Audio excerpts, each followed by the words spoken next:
Yeah, we'll be getting comments on that very quick. Ready?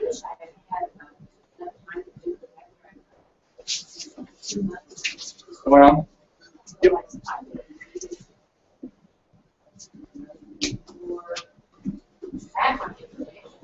Check. No. Check. Can you hear me? Am I loud enough? Say again? I said, am I loud enough? Yeah, you are. All right, ready to go? All right. Hey, whoa. Philip, is the little recorders on? So everybody's live. We're live here and we're live online, right? Okay. All right. For those of you who don't, what's that? Yeah, I'm alive. For those of you who don't know me, you haven't been with us for the whole conference, my name is John Immel. I'd like to introduce myself as no one from nowhere. My point being, in direct contrast, I am not here in an effort to present to you a credential. I'm not here approaching you with authority. My goal is to offer you the best, rational, reasoned argument I can. I'm going to invite you to engage those ideas and arrive at your own conclusions. If you like what I have to say, of course, I wrote a book. Everybody who speaks in public, I think, writes books. This book is called Blight in the Vineyard, Exposing the Roots, Myths, and Emotional Torment of Spiritual Tyranny. You can find this online at Amazon.com for $23.99. Of course, again, my name is John Immel. I am an unrepentant and committed capitalist. Please buy my book. We just got done hearing Susan Dose speak, and if you didn't catch her speech, by all means, go out and get it. She is my hero. She did a fantastic overview of the Puritans, and this actually through the entire weekend. But I wanted to actually revisit something she said. She said, in May 1642, a cooper's wife in Hingham, having been long in sad, melancholic distemper, near, I'm not even sure I know how to pronounce that word, frenzy? Yeah, frenzy. I guess that's how they spelled it back then? PH. PH, all right. Near frenzy, and having family attempted to drown her child by prevented by God's grace, Providence did now again take an opportunity, but alone to carry her child, age 3, to a creek near her house, and stripped it of clothes, threw it into the water and mud. But the tide being low, the little child scrambled out, and did take up her clothes, and came to its mother, who sat down not far off. She carried the child again, and threw it as far as she could, so that it could not get out. But then it pleased God that a young man, coming that way, saved it. She would give no answer for it, but that she did not have to, she did it to save it from misery. And with all that she was assured, she had sinned against the Holy Ghost, and that she could not repent of any sin. She, Susan, I think, was about ready to apologize for Puritan bashing. And I don't know if you could hear my voice on the tape, but she should be Puritan bashing. This body of ideology is among the most disastrous ever perpetrated on humanity. If you are suffering, and actually this is not my discussion, but I really wanted to segue off of what Susan said, because emotional imbalance, neuroses, these are the inevitable ends, the inevitable psychological ends of this body of doctrine taken to its logical conclusion. If you take this doctrine seriously, you try to put it into practice, the human psyche is not designed to endure this kind of emotional, mental, and metaphysical abuse. It cannot be done. Human beings are not worker bees. We are not ants. We are created individuals. And human identity, the identity of man, has a very specific definition. It is the endless determination to recreate man into something entirely else that creates these psychic breaks. I know that there are some of you out there, and for the first time you're actually hearing people genuinely, forcibly, unequivocally reject the roots of these ideas. And you honestly almost can't believe it. you're almost afraid. You're almost afraid for us. But inside, when you look, you see the terror that is reflected back in your own soul. And you honestly don't know what to do with yourself. Part of me has compassion for you. But the other part of me wants to point out, you are getting what you deserve. Because you are taking and acting on a body of ideology that is designed to destroy you. So looking around and wondering why you feel destroyed, you are the creator of your own destruction. And it will not be until you genuinely say to yourself, I have the right to exist for my own sake. I have the right to be an independent individual. And I have a right to my own mind. This is my natural state. And until you can do that, you're going to continue to feel and suffer the kind of neuroses that this woman felt, the need to want to destroy, just so she could find some certainty in her life. I have an axiom that I like to tell people: man abhors chaos like nature abhors a vacuum. You cannot exist in such a state of chaos, emotional, rational, intellectual chaos. It cannot be done. These doctrines drive man to that end, and it will be your undoing. All right, that was my segue. I really wanted to amplify what Susan said. I thought it was fantastic. Her last session. And you were just quoted on Twitter. I was? Yeah. Fantastic. Not me. Oh. Well, bring it. It's still fantastic. I'm right here. All right. Now I will segment into exactly what I did want to say. We're going to talk about Nazi Germany. I promised we were going to get here. I must confess, I have hacked out about 3 hours worth of stuff. I decided to just get here. Maybe I'll take up what I was going to say next year. I don't know. I think we've laid enough background for people to begin to understand what was happening in Nazi Germany. But when I was preparing for this, one of the biggest challenges I had in my mind was, I have, like Susan, I have endless quotes from historical figures that will point to what they said, what they did, and how they thought. And the challenge is always, how will that matter to you? Because you won't know who these people are. They'll be anybody. Just like in 50 years, nobody's going to know who John Piper is. Nobody's going to know who Mark Deaver is. Nobody's going to care who Al Muller is. In 100 years, these names will be fundamentally irrelevant. But what will be relevant is how they chose the doctrines and the ideas that they chose to advocate.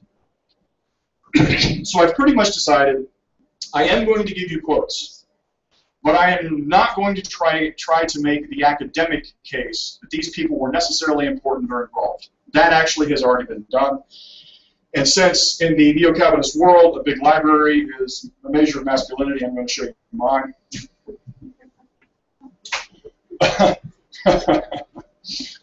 Now, I've only got 4 books, or 5 books, so I'm secure, right?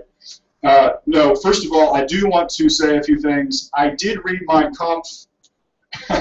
Funny story. I think it's hilarious. I like to read and study in restaurants. And so I sit in public and do most of my writing and reading, which means I am usually very well known by pretty much the entire waitstaff, the entire restaurants, pretty much all over the Dayton, Ohio, Centerville area. So anyway, I'm in a restaurant, actually, I think it was in Applebee's, or no, I was in TGI Fridays, and I was reading Mein Kampf. And of course you can see here, big black book, some letters on top, not particularly obvious, and it's thick. What does this look like from a distance? A Bible, right. So I'm sitting there reading, and there's this woman. I must observe that she was a black woman. And she had her Bible open. And she was doing the Christian, she had her Bible open, and everybody that came by, she was kind of headed their direction to see that she was reading a Bible. And she was determined to stop anybody with that would pay her any attention at all to recognize that she was reading her Bible. And of course, I'm studying Mein Kampf. And now, mind you, as I'm reading this, I never once felt the compulsion to grow a little funny mustache or Heil Hitler, none of that. None of that happens. Nothing will jump off on you if you actually happen to read on this and compel you to start saying, seek Heil, seek Heil. Nothing like that happens. So anyway, I'm sitting there reading this book, and she thinks I'm reading a Bible. And so she finally says to me, so what's your favorite passage? And I said, well, there's one in here about the Great Lie. It's pretty good. And she looked at me real funny, and she goes, I don't understand. And so I picked it up, and I went like this. Okay, pale face, tall, blue-eyed. I know it's gray now. It used to be blonde. Mein Kampf. Watching her roll through a reaction was fantastic. She just, the longer she looked and the longer it took her to make the equation, she finally, within, I don't know, maybe about 2 minutes, she finally goes, well, you have a blessed day. She packed up the Bible. Out she went. What's that? I'm surprised she even knew what Mein Kampf was. Well, her reaction told me she did, because I gave no explanation. Really and truly, this is all I did. That's it. I gave no explanation. So anyway, I did read Mein Kampf, and I did it for a reason. I just wanted to see what the man had to say. I told you I started on this quest to understand this dynamic. What was unique about Nazi Germany? Or was it unique? How is it that Christians, Lutheran Christians, and the National Socialists got together? What happened? And so I wanted to see actually what Hitler had to say. And the reality is, well, I'll tell you what he had to say here in a minute. I do want to move on to a few other books. You've heard me talk endlessly about the evolution of Western philosophy. I know there are people out there that are going to be interested in this. I'm going to put this out there for everybody to see. Can they see it? Yeah, okay. History of Western Philosophy. This edition, actually, there are five here. I'm going to give you all of the titles. The Classical Mind, The Medieval Mind, Hobbes to Hume, Kant in the 19th century, the 20th century, Wittgenstein and Sartre. This is by W.T. Jones. W.T. Jones wrote this series. I find this series very readable. If you are interested in a good introduction to the evolution of Western thought, philosophy in particular, highly recommended. It's the deep end of the pool, but it's accessible to anybody who's interested in engaging the brain. It's work, but worth it. All 5 volumes, I have all 5 volumes, are fantastic. Then in relationship to this topic of conversation, I read Theologians Under Hitler, Gerhard Kittel, Paul Althus, and Emanuel Hirsch. The author of the book is a guy by the name of Robert P. Erickson, for those of you online.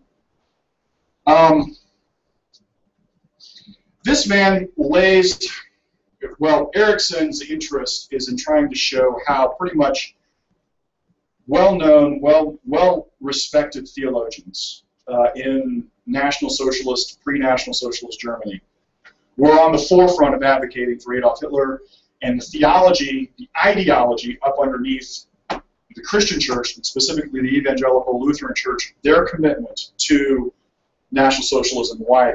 He actually goes on and makes the case, really and truly, there is no wiggle room in this. The Lutherans were on track. There really was no functional distinction between the Lutheran conviction and the rise of National Socialism. He does a pretty good job. He has his summary in the back of the book, I think, is mostly bogus. But this isn't a book review. I'll let you guys go ahead and make your own decisions. Then I want to actually draw your attention to this one, the Holy Reich. This one is the Holy Reich, Nazi Conceptions of Christianity, 1919 to 1945. This is written by a guy by the name of Richard Stegman Gall. I think I pronounced that name right. If I didn't, I apologize. Richard, you wrote a fantastic book. Highly recommend. You can see this is well loved. I have poured through this thing. He gives probably the most detailed account, the most academically based account of the Christian relationship to the rise of National Socialism. He wrecks pretty much every myth out there about this evolution. I have found no appreciable academic rebuttal to his work. I'm going to let it stand on its own merits. And many of the quotes and comments I got about what I'm going to talk about, I got from him. So I am relying on his scholarship, and I think I'm justified in doing so.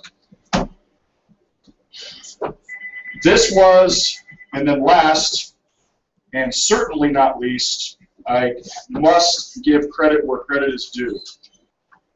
This book connected the last of the dots for me.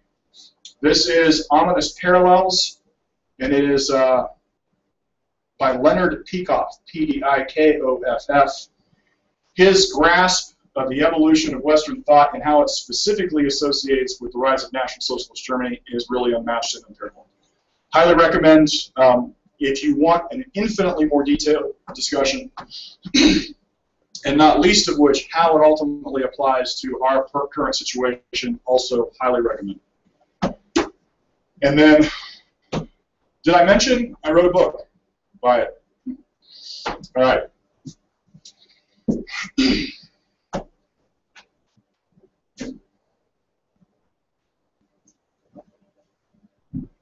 So let's get the anti-Semitism out of the way. It is my conviction that the anti-Semitism, and of course the Holocaust directly related to anti-Semitism, is what obscures the larger discussion about National Socialism.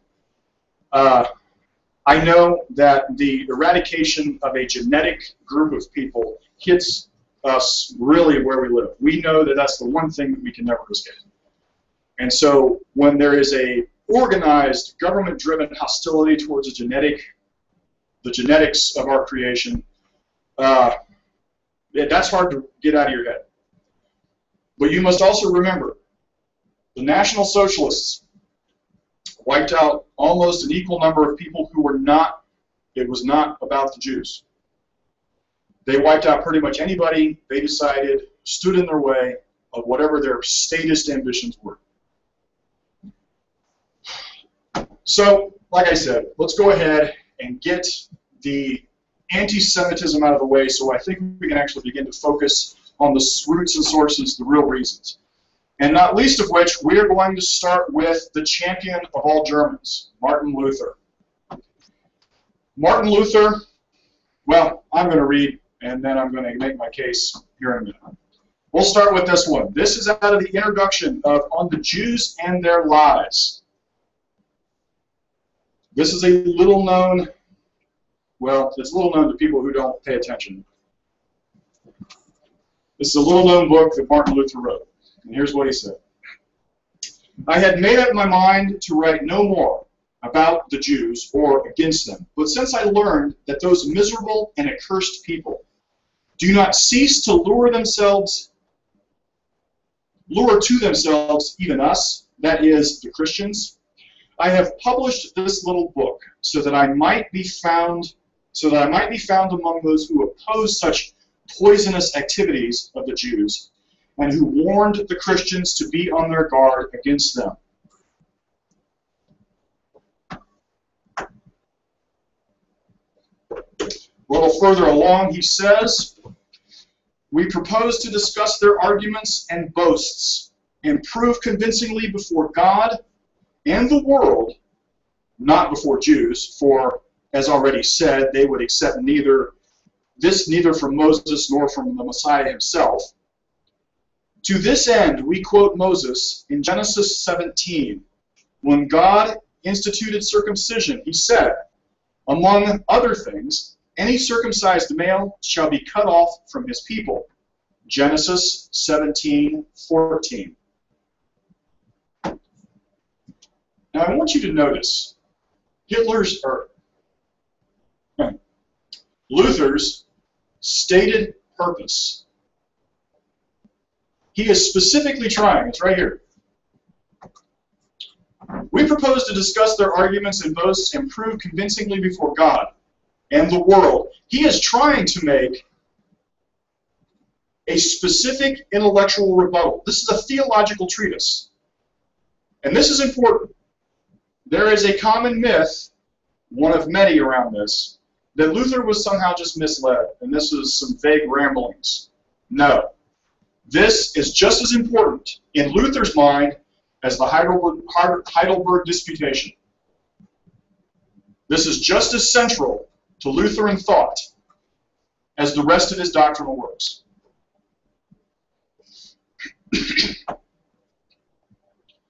It is, like I said, it is often said in his defense that Luther was a victim of long-held prejudices. He was merely reacting out of historical biases. That it is the unfortunate writing of an ignorant soul. That he can't really be held responsible for the actions of people 300 years in the future. I contend this is all nonsense. Luther wrote this when he was 60. And this is after a long and considered development. Notice in his first comment, he said, I made up my mind to write no more, either about the Jews or against them. He had a long history of dealing with the Jewish people in his mind. So he writes this at last because he ultimately believes he must organize a defense against Christianity, for Christianity against the Jews.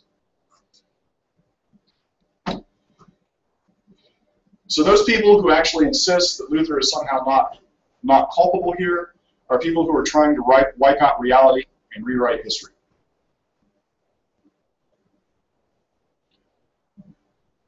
On the Jews, on its face, and it'll take, I don't know, an hour and a half, 2 hours to wade through, but on its face, On the Jews and Their Lies is a theological treatise, like I said, with the same intentions as Bondage of the Will and the Heidelberg Disputation. Now, the notion that Luther, that he should not be responsible for the actions of people 300 years later, this is nonsense. The fact of the matter is that everybody expects people to conform and act according to Lutheran theology. This is a fundamental expectation. You can't pick and choose. You can't tell me his doctrine is what everybody should do because it is orthodox, and then turn around and tell me that something he wrote with just as much theological impact is somehow irrelevant to people's actions. Luther was a definer of his time. He was not a victim of his time. Luther is the intellectual plumb line for all things orthodoxy. And it is nonsense to expect, it is expected that people conform, and it is nonsense to assume that he should not be directly accountable.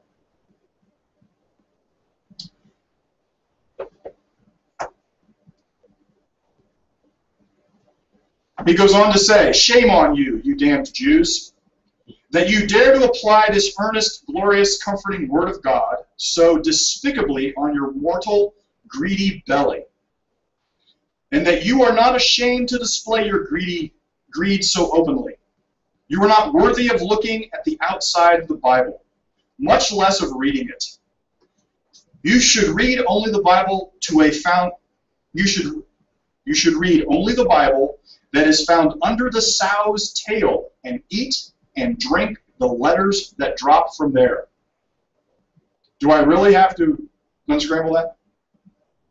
This is the kind of stuff you'd find in an elementary school yard. Okay.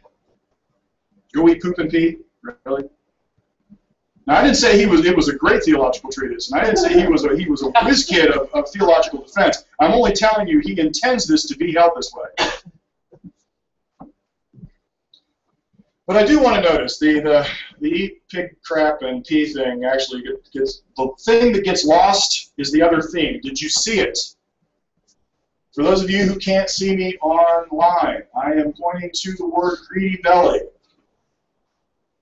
And that you display your greed so openly. You see greedy twice in this section.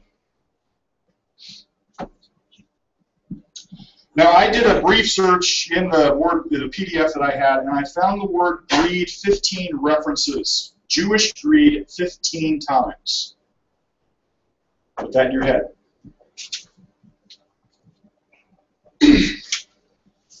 Now notice, put that in your head, and notice the theme of the next quote. They curse us goyim, the Jewish word, the Hebrew word for outsider. Right? I don't remember. It's been forever. My Hebrew is entirely 30 years out of date, so I don't remember. But it basically is saying the Jews, or this is the term the Jews use for Christians. They curse us goyim in their synagogues and in their prayers. They wish us every misfortune. They rob us of our money and goods through their usury. And they play on us every wicked trick they can. And the worst of it is that they still claim to have done right and well. That is, to have done God a service. And they teach the doing of such things. No pagan ever acted thus. In fact, no one acts thus except the devil himself, or whomever possesses, or whomever he possesses, as he has possessed the Jews. Now, beyond the entirely paranoid ramblings up here, again, what is the theme? What is he really criticizing the Jews for? Greed. Their money, their wealth, their prosperity. He calls it greed. That's designed to condemn it. But what he's really upset about is that they have prosperity and he does not. Yeah. We'll get there. The word that was shouted out from the peanut gallery was capitalism. We'll get there. Now I want you to notice the theme of one more quote. Oh, that's almost off the page. This is still Luther speaking. So we, the German Christians, are even at fault in not avenging all the innocent blood of our Lord and of the Christians which they shed for 300 years after the destruction of Jerusalem. We, German Christians, are at fault for not slaying them. Rather, we allow them to live freely in our midst despite their murdering, cursing, blaspheming, lying, and defaming. We protect and shield their synagogues and houses, life and property. In this way, we make them lazy and secure and encourage them to fleece us bodily of our money and goods, as well as to mock and deride us, with a view to finally overcoming us, killing us all for such great sin, and robbing us all of our property. Now tell me whether they do not have every reason to be the enemies of us accursed goyim, to curse us and to strive for our final, complete, and eternal ruin. Now, I've spent a little bit of time searching through history, and I can't remember any Jewish incursion to oppress the German people. I can't think of one. Now, it might be out there. So I don't, and particularly not when Luther's alive. So we're talking about circa 1550 somewhere, 1635, I guess, maybe. So I don't know, from in the 14th century and the 15th century, I can think of no place in history where the Jews were just, pillaging and plundering their way to wealth, which they weren't. But I'm being a little facetious here. The point is, I don't know where he gets all this. But I do want you to notice again the fundamental theme. And that he thinks it's a problem, that the nature of government should be to have made people secure in their property.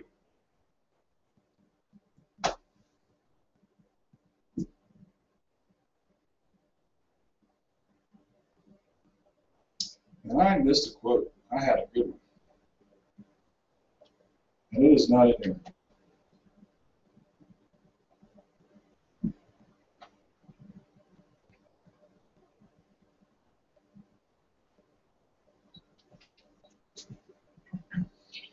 Yeah, I missed a quote.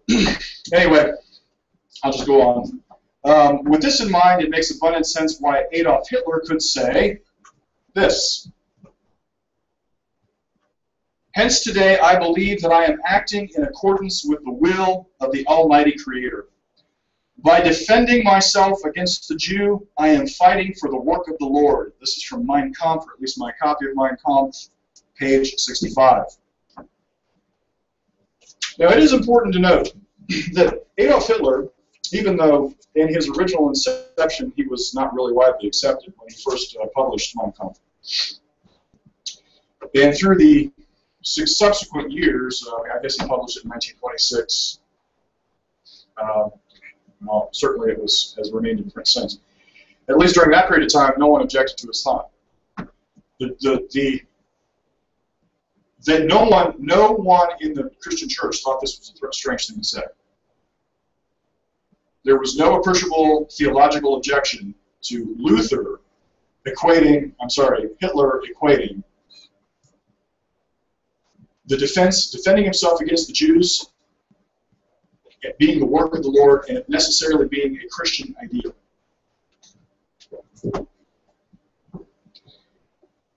So what you're actually seeing here is as we roll from Luther to Hitler, we are seeing a theologically founded anti-Semitism was in fact considered Christian orthodoxy for most of church history. The Orthodox position shaped how the Christian Orthodox position is what shaped how the Germans created their legislation. And this is well documented. Here is a guy by the name of Kirchbischof Rust. Now, I believe Kirchbischof is church bishop. I think that's the translation. My German is non-existent, but I think I'm pretty close. He makes this comment in June 1933. If anyone can lay claim to God's help, then it is Hitler. For without God's benevolent fatherly hand, without his blessing, the nation would not be where it stands today. It is an unbelievable miracle that God has bestowed. It is an unbelievable miracle that God has bestowed on our people. The unbelievable miracle being Adolf Hitler. Germany's population was roughly 65 million people in 1930. I want you to notice this next quote.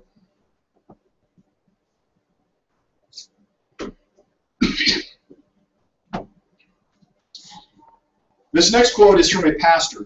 He is named within my documentation, a guy by the name of Matthias K. But he was a pastor, and this was an interview after the war.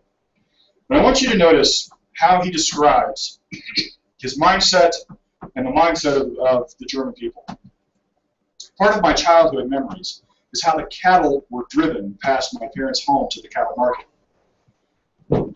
Those who had control of the cattle were the Jews. In every village, it was the Jews who had the trade and traffic in their hands. And they had the cattle business, the grain train, and they had the general store where you could buy everything.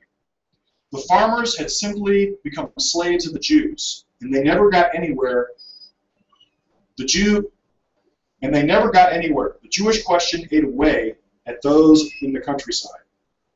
He goes on to say, oh wait, is that the whole? That's the whole. I got it here.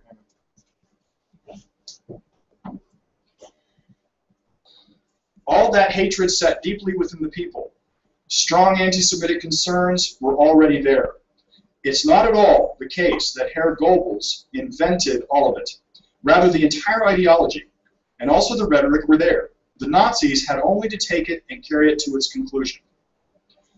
So one can't overlook the fact that when 1933 came, and there were not a few good Christians who had no objection at all if the Jews got pushed back a bit. They didn't start with concentration camps. It began with propaganda. But people said, oh, the cheeky Jews, let them get what is coming.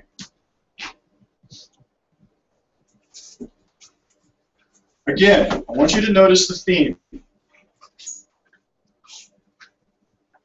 The Lutherans equated their poverty with Jewish prosperity. They specifically resented Jewish prosperity. Jew meant prosperous. It meant upper class. This is the root of their hatred. Here is another quote from a guy by the name of Erich Koch. He was the president of the Provincial Protestant Church. Actually, the president of the Provincial Protestant Church Synod, which means he was actually pretty important. I'm trying to think of an American variation. Maybe like being the head of the Moral Majority or the Southern Baptist Convention. It would be somebody of that stature within the church. Externally, much has changed. But in our church, the world of Christ, according to the doctrine of Luther, remains. Righteousness, truth, and love should guide us. This is what I get when I don't have somebody edit my stuff. I told you, if I wrote, you would think I was illiterate, and that's because I don't see those problems until later. Sorry, Lanny. I know you're gritting your teeth right now. It's okay. Lanny's my editor. She's great. Righteousness, truth, and love should guide us, but not only at the level of charity, but also in the joyful and active struggles for our Protestant confession of faith. He also said, and this is after the war in court records, I held the view that the Nazi idea had to develop from basic Prussian Protestant attitude and from Luther's unfinished Reformation. Now, here's the punchline. Eric Koch ultimately decides he resigns his position as president of the Synod and became one of the leading men to kill thousands of Jews, political dissidents, and he enslaved the remaining Slavic population.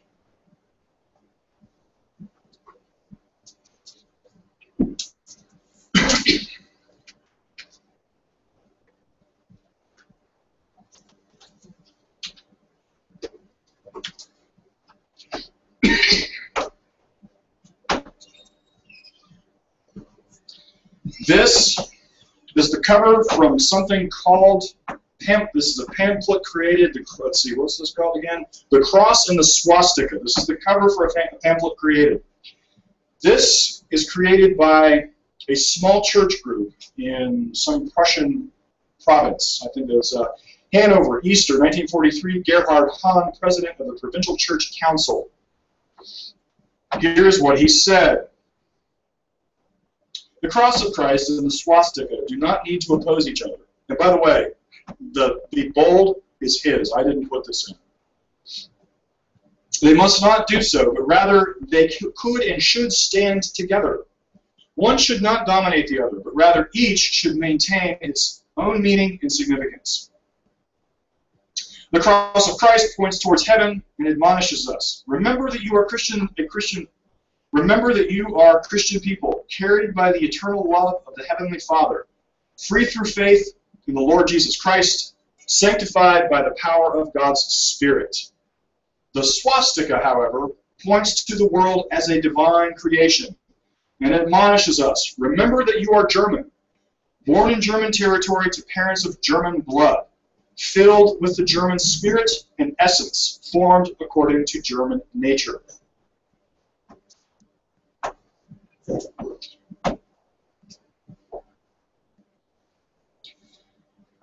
He goes on to say later in the pamphlet, the cross of Christ and the swastika must have a positive relationship. The church must affirm without reservation Adolf Hitler's total state and the last bulwark against the Satan of Bolshevism. It should not be forgotten that, had it not been for Hitler, we would have long since sunk into Bolshevism and probably would no longer have churches and ministers. The church must affirm without reservation the Führer of the National Socialists, Adolf Hitler, the Chancellor of the German Reich. He expects the church to help build the Third Reich. It is the task of the church to create and provide this foundation.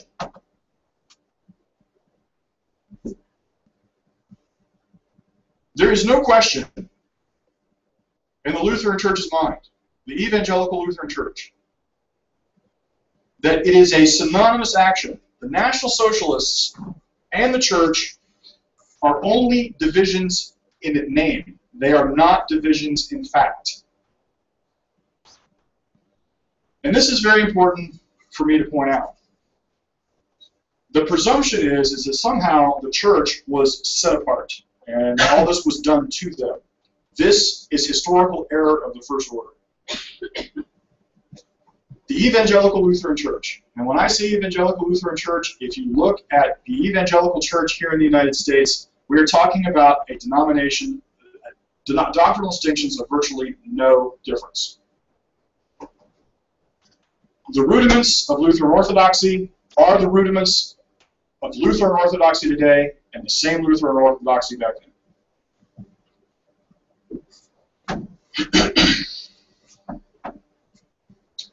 So let's ask the question, what causes this kind of devotion? Let us briefly explore the idea that Christians are led astray.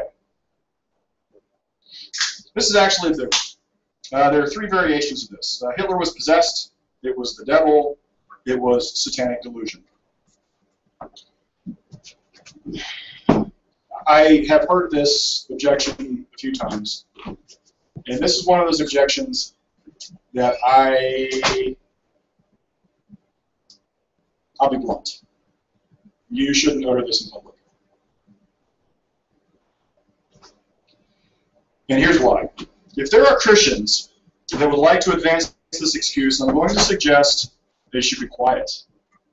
You must understand what you're really saying. Hey, John. Yes. Could you repeat the argument that you said before? What they thought the cause was? The one you. Oh, the three points. Yeah.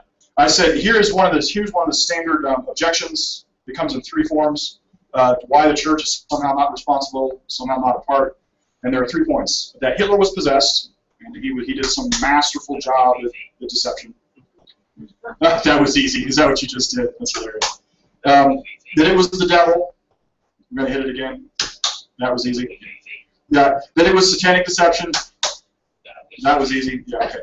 Yeah. This is one that was Paul's very famous easy button from Staples.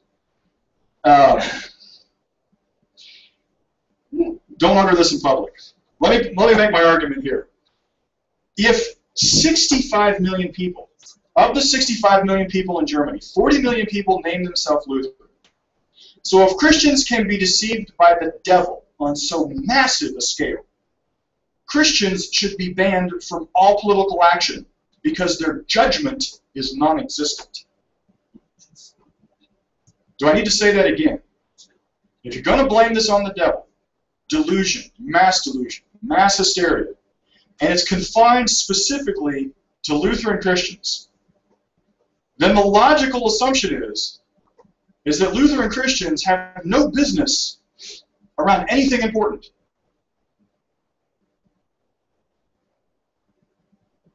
Blaming mass action on demonic forces makes the governing force of man's mind malevolent ghosts. If the devil can corrupt Christian epistemology, then the solution is to make sure that Christians are kept far away from all the important decisions. There should be no Christian in the White House near the nuclear button.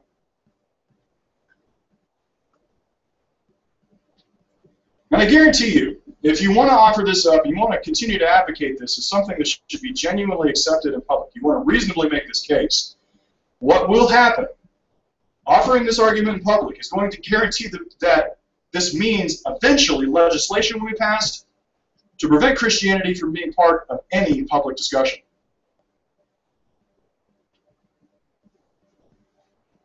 Now here's a variation on the same argument. It's kind of the Steven Spielberg defense. You can remember the Raiders of the Lost Ark and the maniacal Nazi who wants to find the Ark of the Covenant. He wants to gain absolute power and all that nonsense.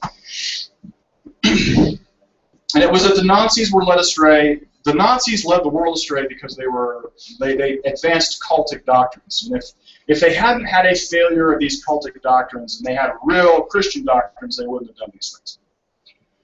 Their obsession with the Nordic gods corrupted political truths. Well, first of all, this still means that Christians were incompetent to grasp the truth. In other words, they saw what was happening, they saw what Adolf Hitler said, and they still could not grasp what the man was saying. This, of course, still speaks to Christian epistemological incompetence. But I want to make a secondary point. And it has to do with the source of moral action. And I know this gets people, because as of right now, most Christians are under the expectation that the last best hope for human morality is Christianity. And the Neo-Calvinist movement has set themselves up as the last great hope. Without them, the United States is doomed to total moral chaos. And the reason they say this, and of course we've heard this theme creep up in some of the conversations in and around some of the discussions, that because the Bible says thou shalt not, whatever. That is the actual source of morality. And I know why people say that. But what you're really saying is that the source of morality is located in a metaphysical other world. Now here's the problem. The moment you open the door to the source of morality being another world, you have severed morality from this earth. And you have opened the door and you have no control of what walks back through. If the Christian God is the source of morality, then why can't it be the Muslim God or the Hindu God? If morality is merely the product of a transcendent religious world, then the entire transcendent religious world is available. And this is where Christians, they think that by saying, the Bible says, the Bible says, the Bible says, that they are going to somehow gain traction. The easiest way to defeat this argument is to say, so what? It is ultimately no argument. And it is at its root, it ultimately severs man from morality. If there is no reason to be moral, then man has no means to be moral. And this is, of course, exactly what the historic Calvinist teaching is. That because there is this transcendent world, this heavenly realm, man is corrupt, man is morally corrupt, man is metaphysically corrupt, he can't do good anyhow. So at the end of the day, the Christian doctrine ultimately condemns man to the exact same place as antinomianism does. It's the exact same position. Antinomianism ultimately says that there are no laws with which man is morally obligated to keep. So, whatever. Well, the doctrine of pervasive depravity is effectively the same thing. The nature of man's depravity is so vast, he can't keep the law. He can't be moral. We're exactly the same place. So at the end of the day, Christianity is actually not advancing morality. And of course, we see the prime example in National Socialist Germany. And let me chime in that this is the mantra that we hear constantly in New Calvinist Church. The dissing of, and here it is, moralism. And what do they mean by moralism? Do's and don'ts. Basically, what you're saying is this is where it comes back around to antinomianism. Correct. You know, because that's their take. Yes, correct. Now I would like to actually address the assumption that the people just didn't know what Hitler and the Nazis were going to do. First of all, I want to reiterate, there really was no practical distinction between the church and the National Socialist Party. Inasmuch as they were Christians, they considered themselves National Socialists, and National Socialists pretty much considered themselves Christians. Now, it doesn't specifically matter whether Hitler or Goebbels or any of the rest of those guys actually had a statement of orthodoxy unto themselves. It's irrelevant. The point is that what the people heard from the leadership, they saw no conflict with in their Christianity. This is crucial. But now I want to dispel the myth that they just didn't know. In 1925, a social malcontent, out-of-work painter, and a ham-fisted scribbler wrote a book about his struggles while cooling his heels in the clink. The miles and miles of rambling prose revealed a mind filled with logical conundrums, philosophical plagiarism, and dead-end German phrases. The book correctly received a cool reception. And from the few that waded through the tedious, often bellicose rants, the Führer of the beer hall Putsch, I think that's how it's pronounced, was a joke wrapped in an Austrian Jewish punchline. This, of course, was Mein Kampf and Adolf Hitler. The book is not well written. Having read it, I can tell you, it's not compelling. Beyond between bouts of sleeping, and on occasion you'll run across something that's kind of cool. But for the most part, he plagiarizes ideas and thinkers and puts things together that don't go together. And there are some sections, and since I don't read German, I have read some comments, that there are some sections in German they can't translate because it makes no sense, even in German. So it has no ability to be translated into any other language. There are many historically inaccurate details. Hitler was fond of quoting contemporary thinkers, but often quotes them inaccurately or draws erroneous conclusions. And given to long passages that are devoid of reality, there are quite a few of those. However, it sold roughly 240,000 copies by 1933, at about the time he was the chancellor. Now, think of this a minute. 230,000 copies in 1933, they're a half an inch from the original Gutenberg printing press. We haven't really advanced to modern printing methods. And so he sold quite a few copies by 1933.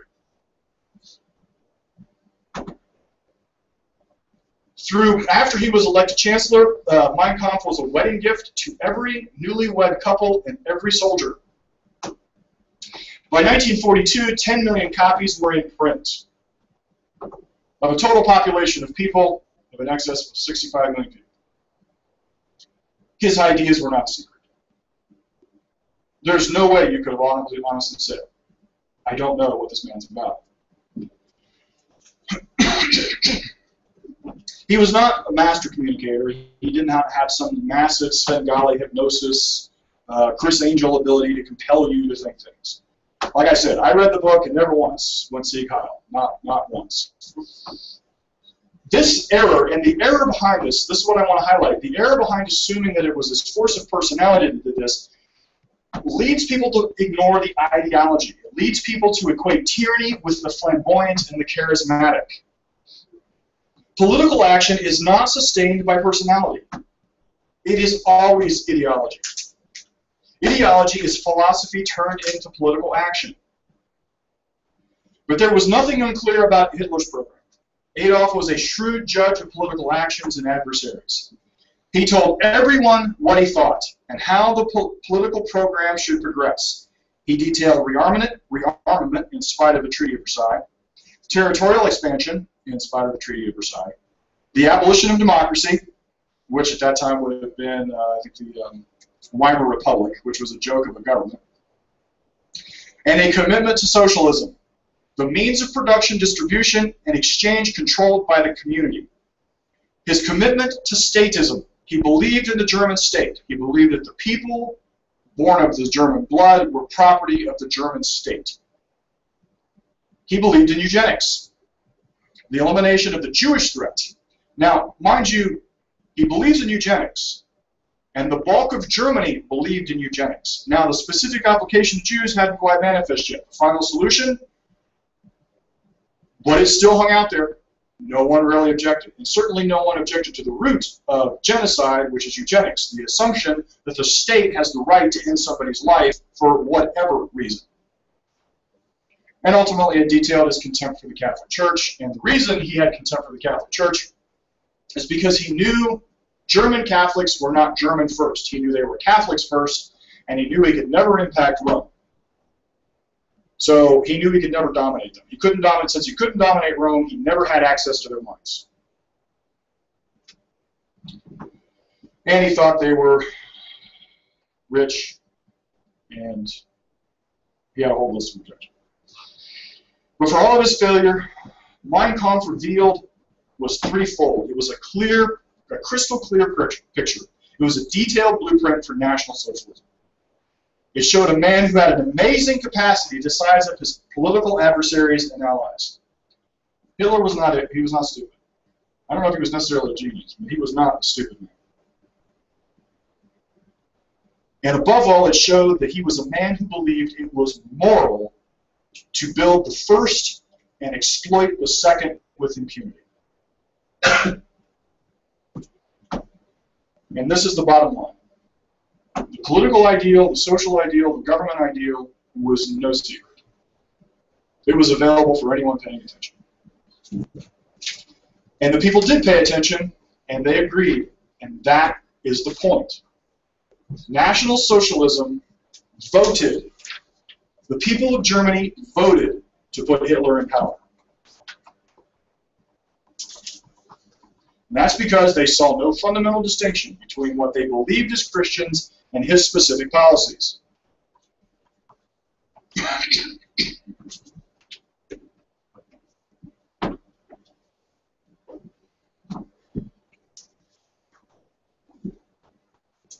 There was no mass delusion. There were no demonic forces. There was no fiendishly clever, super secret plot. The German people willingly, openly, purposely took action in accord with National Socialism. From the least to the greatest, they voted for a man who pledged lies in service to despotism. And the Lutheran Church insisted that Hitler was God's man to protect the people. So what was the appeal of the National Socialist Party? Before I can explain the answer to that question, I have to lay one more foundation. I have to talk to you about a dirty word in America. I have to talk to you about capitalism.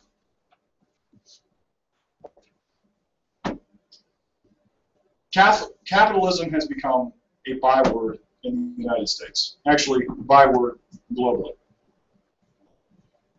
Rarely do you hear anyone speak openly about being a capitalist. And that is because there is an all-out assault to destroy capitalism. And that assault is largely led by the fact that most people have no clue what it is. No one has ever explained it to them. And capitalism is not specifically economics. Most people are sort of vaguely aware of what economics are. Capitalism precedes economics, because until you understand capitalism, the nature of your economics, there are plenty of economic theories. Capitalism is unique. So now I'm going to actually talk to you about that. There's a common assumption that there are forms of capitalism. The governments practice various forms of capitalism. This is actually not true. There is actually only one form of capitalism. In the 18th century, a group of French economists called the physiocrats identified that wealth was the product of individual production. Now, you remember for our discussion on John Locke, this is also the conclusion that he arrived at, that the nature of human work, individual property, was the product of physical labor, his labor, well, the product of his labor. And the product of his labor is broken down between his reasoning power and his action to organize whatever his substance is. And the physiocrats were exactly right. This is a profound contrast. The physiocrats said that the nature of production is the source of wealth.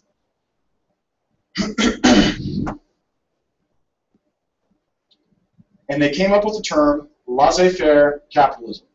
Laissez-faire means hands off, or don't touch, or leave it alone. They identified correctly that individuals will solve their own product with their own production, and that the nature of that production, the government shouldn't be anywhere close to it. And this was a profound contrast to the traditional explanation of a nation's wealth. E.g., it was either the wealth of kings, the country's gold reserves, the country's arable land. They were the first to formulate the government should keep its hands off of economic transactions. Now here's where the issue of forms of capitalism come into play. Capitalism is like the definition of water. The definition of water is H2O.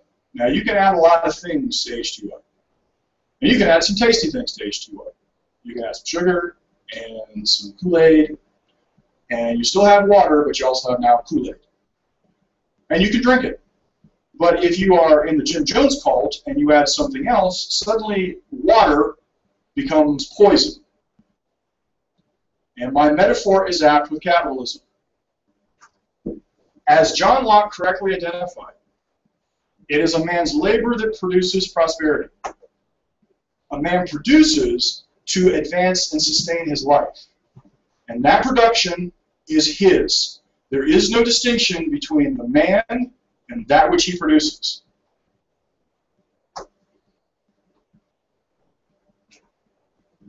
John, could I interject something? Yes, go ahead. You might get into this, but I say this to people themselves, and this was what infuriates me to no end when people are talking about jobs. Yes. And big business, and Yes. demagoguing big business, and I'll look them straight in the face and they say, the purpose of a business is not to give you a job. Correct. The purpose of that business is for the business owner to make money. Correct. To make a profit. The job is a necessary byproduct. Correct. Exactly right. Now here's why there are no forms of capitalism, no other forms of capitalism. Humans must exchange values. Let me put it this way. When you start out and you're a farmer in a basic economy, you have a seed of corn, you plant a seed of corn, and you have to wait 12 weeks for that seed of corn to come up and to actually have a harvest. Now, if you're only planting one seed and getting 1 ear of corn off your corn stalk, you're going to be hungry. But let's assume you have the ability to produce thousands of seeds of corn and then have a specific harvest. Now, you spent all of your time planting that corn and then specifically getting that harvest. But corn isn't shoes, and it isn't shirts, and it isn't beef. So you have to have a means by which to ultimately get these other things. The only peaceable way, the only way to get those other things is to trade. And the nature of trade means without force. There is no compulsion in a free economic transaction. The parties are willing, and the parties decide on the values that they want to trade. That's it. This concept is only possible in a politically free environment. Capitalism is the product of liberty. And this is crucial to understand. Without John Locke and his definition of the separation of government from the people, that it is the people who enter into social contract, and it is the government that's given delimited permission to act, it is only within that environment that people are free to trade. They're free to trade whatever they choose. There is no compulsion. And when I say compulsion, I mean force. I mean violence. Just because you want to eat, your necessity is not the guy who has food. It's not his compulsion that you have to work to get the food.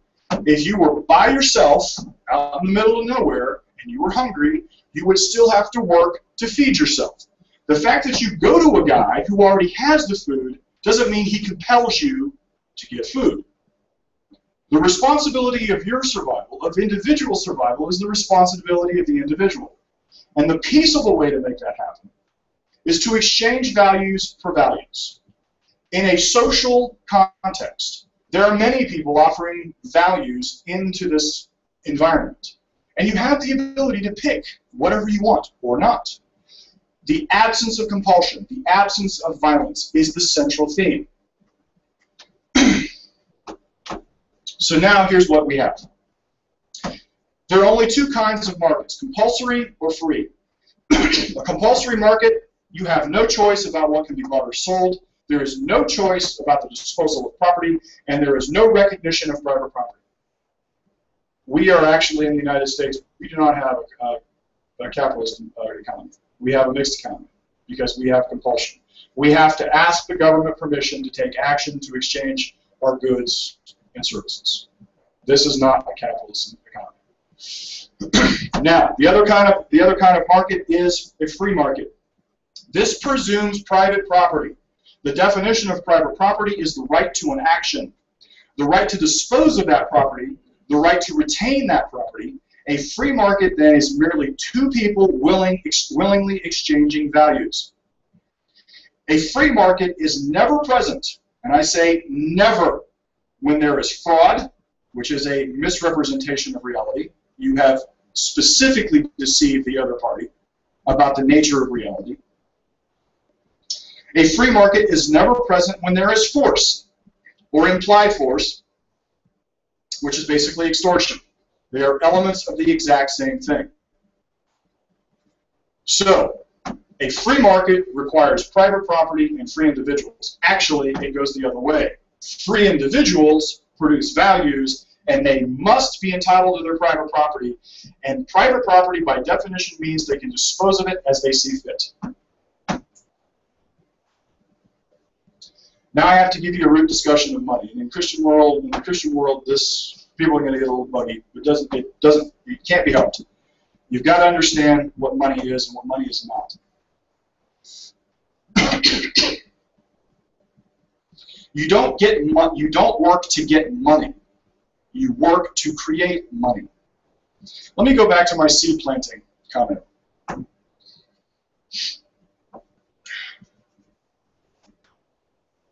You get done, you harvest your field, and now you got a big sack of corn. Now I got to figure out how to get that sack of corn to somebody who has cows. The guy who has cows has to figure out how to get his cow to me. But the problem is that a half a cow is not worth a whole cow. A whole cow is alive. A half a cow is not. So we get a loss. We don't have an easy means by which we can exchange these values.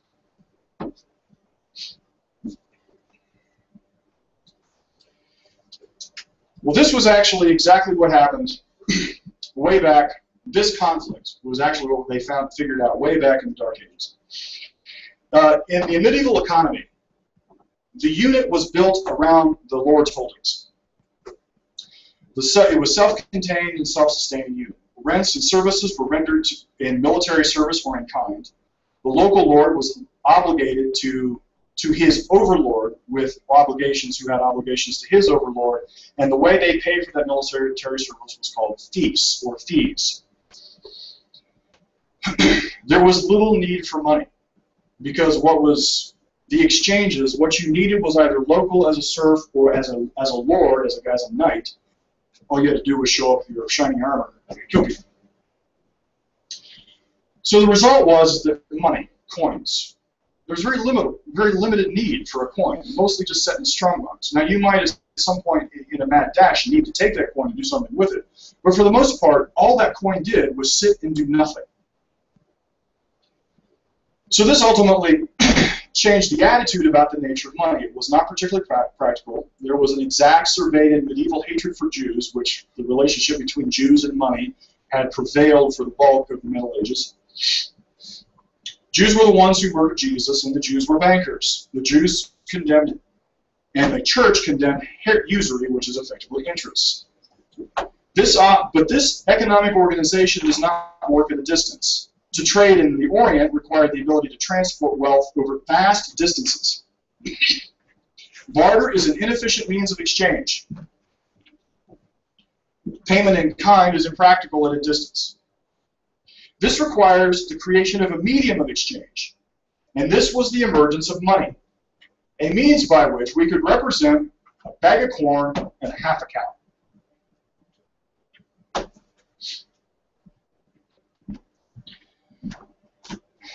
The change in the means of financing commercial transactions. Now here's what ended up happening. Interest or usury is the incentive of those with capital. Your excess production, you actually get done planting your corn, and you've planted 1,000 seeds, and now you have tens of thousands of seeds. What you don't eat between the end of harvest and the next day is your excess.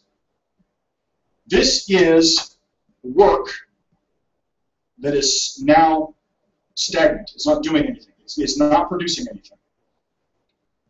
This excess prosperity is your capital. You need that excess prosperity to continue through time and then to plan for your next action of prosperity, your work to produce more. Well, in an agricultural environment, your line of production, the distance on your production is your growing cycles and maybe a year. But the more industrialized you get, the longer your production cycle, your sight line has to be. So you need larger and larger holds of production held in store. This is the root of capital. This is what capital is. It is merely production held in a static state that you have the ability to then distribute down through time so that you can produce your next action. Do you understand what I mean? All right, fantastic. Well, of course, for lots of reasons, gold and silver became the standard means by which you could actually take a half a cow and exchange it for corn. And that coin then began to hold value. No longer do we have a medieval organization. No longer is it just sitting in a strongbox. Now the guy with the gold needs an incentive to invest himself in this process. He has no reason to give it up unless he has some incentive to put his gold, this medium of exchange, at risk. And this is the need, the fundamental need, underlying need of a capitalist society. The ability to take static production and then give it the opportunity to be put into production by people who want to take the risk. Now, In a free market, in a capitalist culture, you have no guarantee. The government is not there to penalize you, and it's not there to advantage you. This is why I said there's only one definition of capitalism. If at any point the government enters in and compels or restrains economic action, we're no longer talking about capitalism. And this is very important because I very often hear, on the occasion that I happen to actually listen to talk radio, I am stunned at how often I hear them talking about crony capitalism. This is actually error. I wish they would stop because it is inaccurate. You put crony in front of capitalism and you no longer have capitalism. When the government is in the business of buying favors by vote, but getting money from people who need their legislative benevolence, this isn't capitalism. I don't know what to call it off the top of my head, but it is not capitalism. Capitalism is defined very specifically and very narrowly. How about bribery? Yeah, bribery. Yeah, that'll work.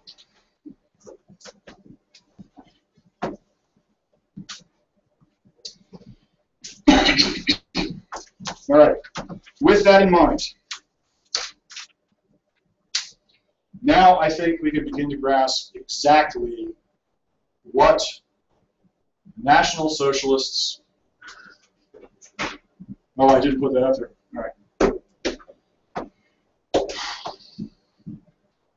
The single greatest expansion of prosperity occurred between the 18th century and the 19th century. And the reason the greatest expansion of prosperity occurred is precisely because John Locke correctly defined the exact requirements for government. The United States of America, and for a very brief time, Great Britain, put into practice the logical result, which was laissez-faire capitalism, the hands-off. This time period is called the Industrial Revolution. Man set out to solve his own problems, and wealth exploded. Man creates his own level of prosperity. He creates it every day he applies his work product. Wealth is not static. Prosperity is not static. Prosperity grows. And we live in the very country who is the explanation and the anecdote for that reality. I said in my last conversation about John Locke that he represented the apogee, the highest point of Enlightenment thought. The assault against the Enlightenment and against reason happens almost immediately after him. Now, this is actually the part of the conversation, the part of my sessions that I cut out, because I was going to talk about that assault. But maybe I'll do that next year, maybe I won't. I don't know. The fact of the matter is that the assault against liberty started almost immediately. And it specifically started with doctrines that was designed to A, eradicate reason from man, and B, place man back in state control. Those two assaults, the philosophical assault against that, is what led to the rise of Karl Marx. And, well, actually first Hegel, and then Marx. Hegel and Marx gave a moral justification for the destruction of capitalism. But here's the thing. You can't destroy capitalism without destroying liberty. You can't destroy liberty without destroying capitalism. Because capitalism is merely free individuals acting to exchange values willingly. So the moment you put the government in charge of either of those sides of the equation, either production or person, you're ultimately wrecking liberty. And this is exactly what happened right up to the 19th century. Now, the German people, of course, decided to start World War I. That does not go well for them. But what did happen is Germany became an enormously successful industrial nation. Now, they had some totally inept leadership. The Weimar Republic was a joke. And of course, they were still, in their minds, still Prussian. They were still sort of under monarchy. They tried to sort of throw that off, and not really. They got themselves into World War I. That did not go well. The rest of Europe decides to pile on the German people and really make them pay for it. But, over time, that really began to wear on them. And so what you really have in Germany is collapse. You have an economic collapse right on the horizon. Now you can begin to understand why German people consistently discuss the issue of greed. They resented other people's prosperity. And this is central to the rise of National Socialism. I'm going to read to you from some sections. And how long have I been going? Sure. Okay. I'm going to read to you from some sections from what became the National Socialist Platform. This was originally published in 1920. This is the original version. Later versions I don't have. But this will give you some sense of what they were after. I'm going to start at point 12. Now, mind you, as I read these, I want you to keep in mind John Locke and John Locke Liberty in the United States of America. That's what I want you to keep in mind. And I want you to hear what they advocated, what these people stood for. In the view of tremendous sacrifices in property and blood, demand of the nation, even every war, personal gain from the war must be termed a crime against the nation. We must therefore demand the total confiscation of all war profits. Now think of what this really means. They're saying sacrifice is an ethical ideal, and that because some sacrifice, anybody who prospered from their sacrifice, equating their profit with sacrifice, must never necessarily have all of what they created confiscated. Totally eliminating the reality that the government is what went to war. The government is what caused the death and destruction. And the government, to fight the war, asked businesses to create this product. And now they're saying it's the profit's fault, when in actual fact, they totally remove the fact that it was the government's fault. Number 13, we demand the nationalization of all enterprises converted into corporations. Remember, I opened this whole thing saying the issues obscure socialism.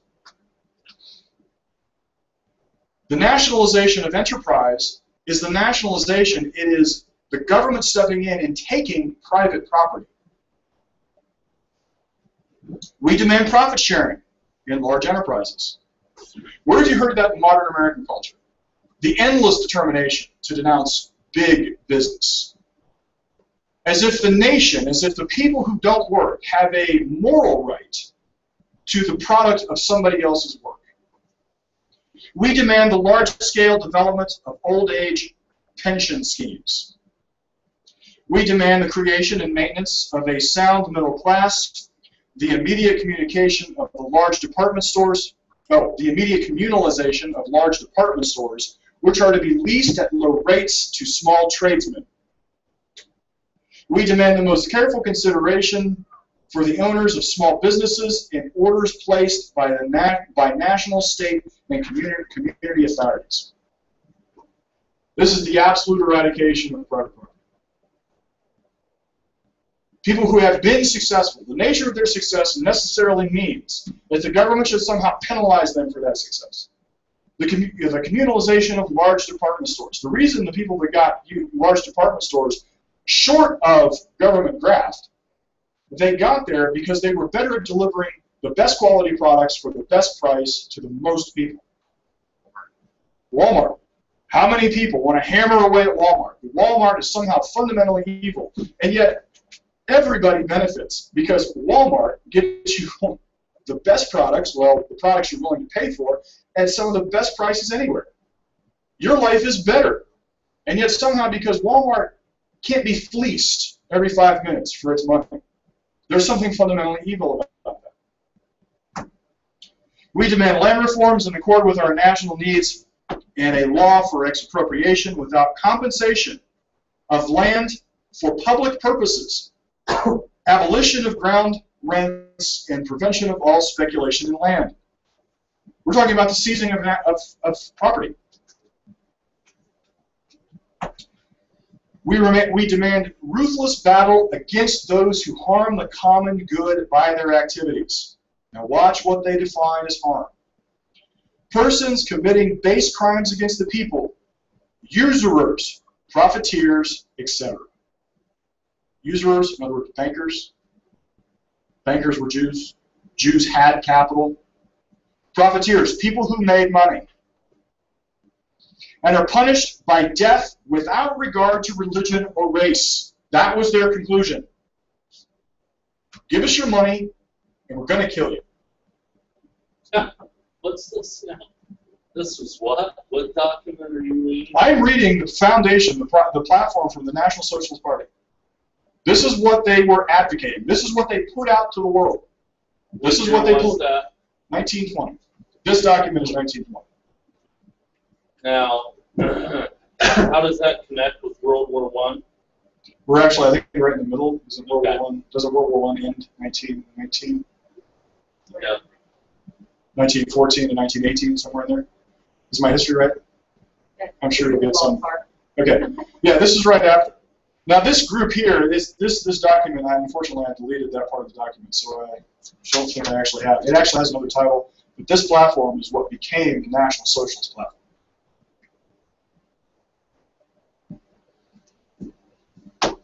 So that was, we're taking your money, and it's, my goodness, is that where we got the term capital offense? That's good. But profiteers were, was it give us all your money or we will put you to death, or we're taking all your money and putting you to death? Persons committing base crimes against the people, usurers, profiteers, etc., are to be punished by death without regard to religion or race. I think I read that as, if you have made money by usury or you have made profit, you should be put to death. I think that's what that says. That's I mean, so in other words, they could declare anybody they wanted to declare a profiteer. I don't know if you heard that online, but Paul basically said they could declare anybody they wanted to be a profiteer, and that is exactly right. And that is exactly what they did. And that was exactly the real focus of the Jewish hatred. The Jewish hatred centralized their ultimate covetousness. They wanted prosperity, but the way to get prosperity was to seize it from those people who had created it, or to kill them. If I might point out, this is exactly the fallacy between Cain and Abel. Cain looks at his brother. He has just been rejected. Whatever the value God was after, I don't care if it was veggies or if it was cows, I don't care. Ultimately, whatever he thinks he's going to get from God, he doesn't get. He doesn't get that value from God. But he realizes that Abel did. And his assumption is, erroneously, if he kills his brother, somehow that value will come to him. He totally misunderstood the source of values. And this is exactly what is happening in socialist cultures. It's what happened then, and it is what happens now. The presumption is that because somebody else has it, if I do something to them, I can therefore get it. I believe personally this is specifically the direct root of the command, thou shalt not covet. This is the only command that requires self-awareness to that people.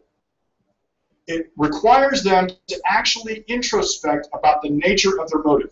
All others are edicts on action, and it was very simple. But the nature of covetousness is the assumption that you should necessarily be able to get the unearned.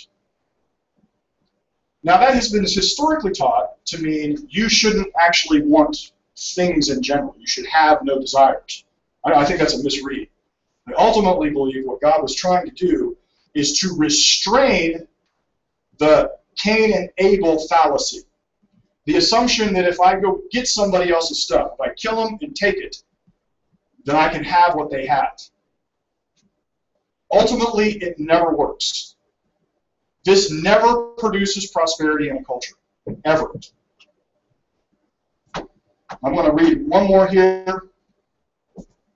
The party as such stands for positive Christianity, without associating itself with any particular denomination. It fights against the Jewish materialistic spirit within and around us. And it is convinced that a permanent revival of our nation can be achieved only from within, on the basis of public interest before private interest. Hear that last part again. Public interest before private interest. Man is first and foremost the property of the state. You have no private interest. Your only interest is your specific responsibility to the collective. These are the founding ideas that actually brought forth Adolf Hitler. He is not the cause. He is merely the extension of a logical body of ideas. And at their root, what causes good men to do nothing? Change the definition of good. I just read you from start to finish how they defined good. And at the root, they said, man is not entitled to his own life. He's not entitled to his work product. He must sacrifice his life on behalf of the collective. They changed the definition of good. You didn't build that. You didn't build that. That's not your property. The government has to give you permission. You want to understand what actually happened in the rise of National Socialism? You want to understand why the church was so specifically involved in the rise of socialism?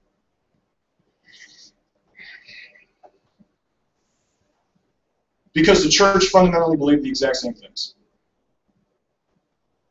They ultimately believed that man had no business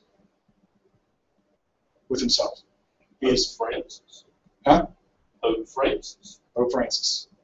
Every socialist on the planet. The reality is that socialism is not a kinder, gentler economic organization. And I frankly don't care how you parse it out. I don't care whether you say it's communism, socialism, fascism. Ultimately, the end result is who owns man. And as long as the state owns man, there is no liberty.